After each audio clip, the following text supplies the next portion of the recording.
झारखंड में फिर मचा शोर, कोयला चोर कोयला चोर। ईडी ने कसा शिकंजा तो कुत्तों को छोड़ा।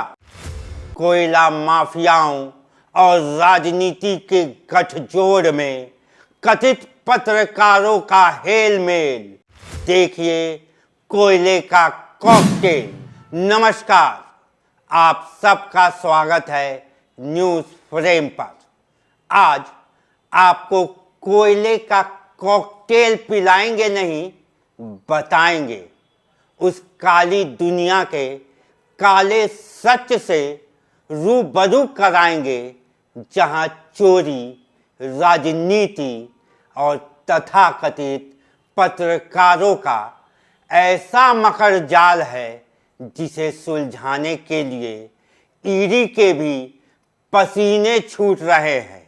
जी हां, कोल इंडिया की अनुषंगी company Bharat cooking coal limited यानी बीसीसीएल में कोयला खनन के ठेके में वर्चस्व स्थापित करने के बाद धनबाद कोयलांचल की राजनीति में पैठ बनाने की कोशिश कर रहे एलबी सिंह आज सुर्खियों में हैं, क्योंकि एलबी सिंह के खिलाफ ईडी ने शिकंजा कस दिया है।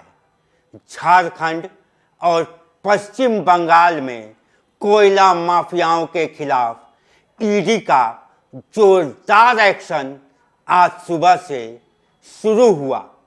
ईडी अवैध कोयला खनन और परिवहन मामले में झारखंड और पश्चिम बंगाल के 40 से अधिक ठिकानों पर छापेमारी कर रही है।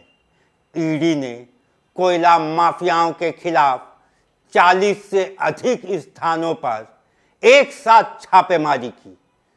पश्चिम बंगाल के दुर्गापुर, पुरुलिया, हावड़ा और कोलकाता जिलों में 24 परिसरों में अवैध कोयला खनन, अवैध परिवहन और कोयले के भंडारण मामले के संबंध में तलाशी अभी भी जारी है।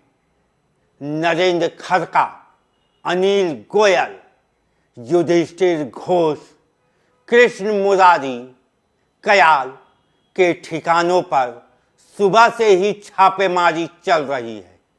सुबह के समय जब ईडी के अधिकारी धनबाद स्थित एलबी सिंह के घर पहुंचे और अंदर जाने की कोशिश करने लगे, तब घर के कुत्ते को उनके ऊपर छोड़ दिया गया। काफी मुशक्कत के बाद ईडी उनके घर में प्रवेश कर पाई। इससे आप एलबी सिंह के वर्चस्व और ताकत का अंदाजा लगा सकते हैं, जो कि ईडी से भी भिड़ने को एनी टाइम तैयार रहते हैं। ईडी के अधिकारी झारखंड में 18 जगहों पर सर्च ऑपरेशन चला रही है।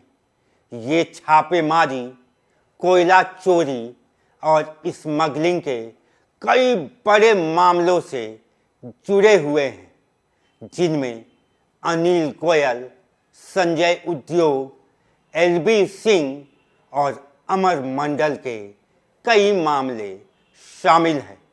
इन सभी मामलों को मिलाकर कोयले की बड़ी चोरी शामिल है, जिसमें सरकार को सैकड़ों करोड़ों का भारी आर्थिक नुकसान हुआ है। आखिरकार ये सारा गठजोड़ क्या है, उसे जानेंगे हम इसी वीडियो के आगे।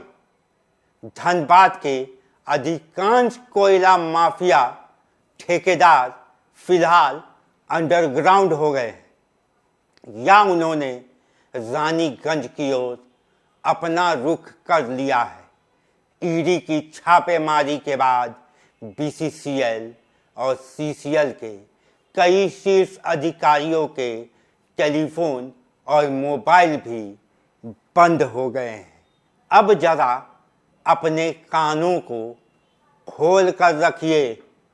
अब जो बात हम आपको बताने जा रहे हैं उसे सुनकर शायद आपको अपने कानों पर विश्वास ही ना हो।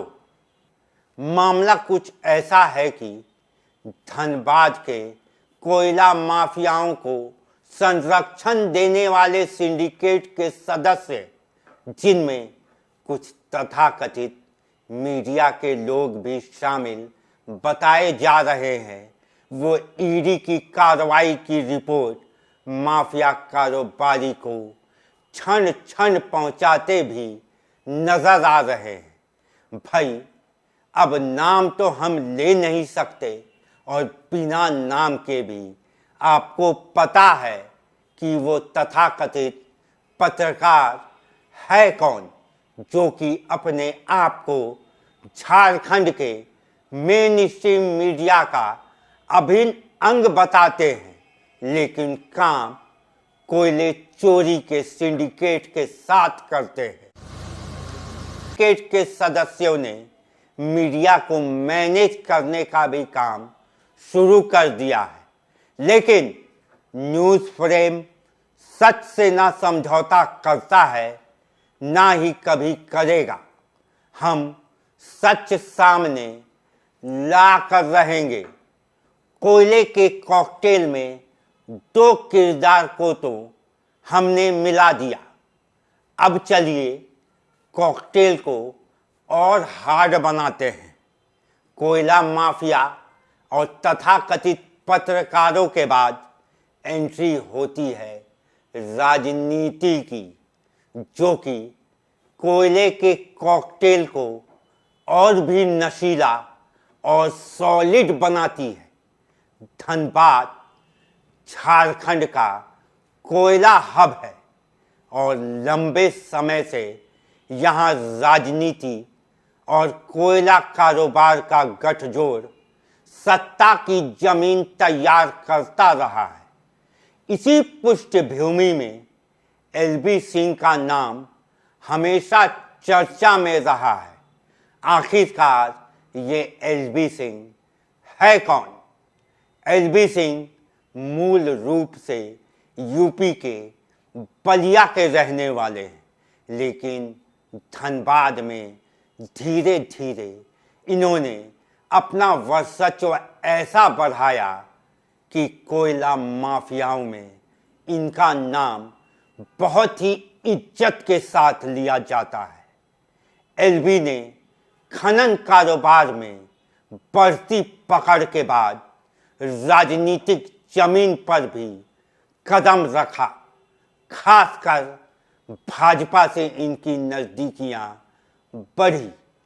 2024 विधानसभा चुनाव के दौरान एलबी ने धनबाद सीट से भाजपा का टिकट पाने की जोरदार कोशिश की थी। टिकट के लिए रायशुमारी के दौरान उनके समर्थकों और मौजूदा भाजपा के धनबाद के विधायक राज सिन्हा समर्थकों के बीच टकराव भी हो चुका है। हालांकि पार्टी ने टिकट राज सिन्हा को ही दिया। बाद में एलबी सिंह ने भाजपा प्रत्याशी को जिताने की अपील भी कर डाली थी, जिससे संकेत मिला कि वो राजनीति में लंबे खेल की तैयारी में है। अवैध कोयले के रैकेट में भारी कैश फ्लो होता है, नकली बिलिंग होती है और राजनीतिक फंडिंग जैसी गतिविधियां समय समय पर सामने भी आती रहती हैं। जांच एजेंसियां इस बात की तह तक जाने की कोशिश कर रही हैं कि कोयले की कमाई का कितना हिस्सा राजनीति में निवेश हो चुका है। जानकार मानते हैं कि ये कार्रवाई सिर्फ माफिया नेटवर्क पर ही नहीं, बल्कि राजनीति और कोयला कारोबार के गठजोड़ पर भी एक करारा प्रहार है। ईडी की छापेमारी ऐसे समय में हुई है जब झारखंड में राजनीतिक माहौल तेजी से बदल रहा है। इस गठजोड़ में कोल इंडिया और बीसीसीएल के अधिकारी भी शामिल हैं, जो कि हमारे इस कॉकटेल में बर्फ और सोडे का काम कर रहे हैं। बिना इनके हमारे कॉकटेल में तो मज़ा ही नहीं आ सकता। पिछले दिनों हमने धनबाद से बीजेपी के सांसद ढुल्लू महतो और बेरमो से कांग्रेस के विधायक अनूप सिंह के बीच तीखी टीका टिप्पणी भी सुनी थी, जहां ढुल्लू महतो अनूप सिंह पर सीधे सीधे कोयला चोरी करने का इल्ज़ाम लगाते हुए नजर आए थे। आइए आपको सुनाते हैं आखिरकार ढुल्लू महतो ने किस तरह अनूप सिंह पर बहुत ही गंभीर आरोप लगाए थे। सुनिए ढुल्लू महतो को। जल जंगल जमीन को बचाने की बात कर रहे थे हेमंत सोरेन जी, और आज गुंडा माफिया को हाथ में झारखंड को देकर झारखंड को लुटवा रहे हैं। पूरा बेरमो फुसरू से कोयला रेक में रेक, यहीं पे साइडिंग आ रहा है आपका बालीडी साइडिंग, आप पता करवा लीजिए। धनबाद में भी इसी प्रकार की स्थिति है। माननीय मुख्यमंत्री जी से आग्रह करना चाहेंगे कि इस चीज को रोकिए, बचाइए, तभी हम सच्चे झारखंडी समझेंगे। नहीं तो अगर नहीं रोकिएगा इसी से माफिया को, जो कुछ इनके पास क्या हैसियत था हम लोग नहीं जानते क्या। हम लोग तो साधारण किसान थे, आज भी बोल रहे हैं, कल भी बोल रहे हैं। हमारे पिताजी साधारण मजदूर थे, उनके पास क्या था? वो आज अरबपति खरबपति कहां गया? इसलिए जहां है वहीं रहे। गलत करके सीनाजोरी नहीं होना चाहिए। चोरी और सीनाजोरी दोनों साथ नहीं होना चाहिए। 2 नंबर काम भी करता है। गलत आरोप लगा के लोगों को जो आवाज उठाता है उसके खिलाफ साजिश करके फंसाया जाता है, केस करवाया जाता है, पुलिस का दुरुपयोग करता है। अगर सरकार का अगर सरकार जो मतलब सरकार का गलत उपयोग पावर में कर तो क्या चीज है? कुछ नहीं है, 0/0 है। वो पावर का गलत उपयोग करके कितने लोगों को फंसाया है, डराया धमकाया जाता है, केस किया जाता है। यहां तक कि एसपी को धमकी दिया जाता है कि अगर तुम हमारे मतलब मन मुताबिक काम नहीं करोगे तो हम हटा देंगे। कितना यहां मामला आया है। तो धनबाद और पूरे कोयलांचल में ये खेल किसी से छिपा नहीं है और समय समय पर ये कॉकटेल जहरीला और उफनता हुआ सामने आता रहता है। ऐसे में ईडी की ये कार्रवाई कई नेताओं और कारोबारियों की नींद उड़ाने वाली साबित हो सकती है। आने वाले दिनों में ईडी की पूछताछ और गिरफ्तारियों से कई नाम भी सामने आ सकते हैं, जिसे आपने पहले नहीं सुना होगा, जो कोयले से राजनीति की काली सुरंग का खुलासा करेंगे। इस खुलासे में न जाने कितने सफ़ेद पोश और यहाँ तक कि पत्रकार भी सामने आएंगे। इसका अंदाज़ा आप खुद लगा सकते हैं, लेकिन खबरों को न्यूज़ फ्रेम पर कोई नहीं रोक सकता, ना सत्ता, ना माफिया, ना ही तथाकथित पत्रकार। कोयला चोरी की हर खबर को देखने के लिए आप देखते रहिए न्यूज़ फ्रेम। जय हिंद, जोहार झारखंड।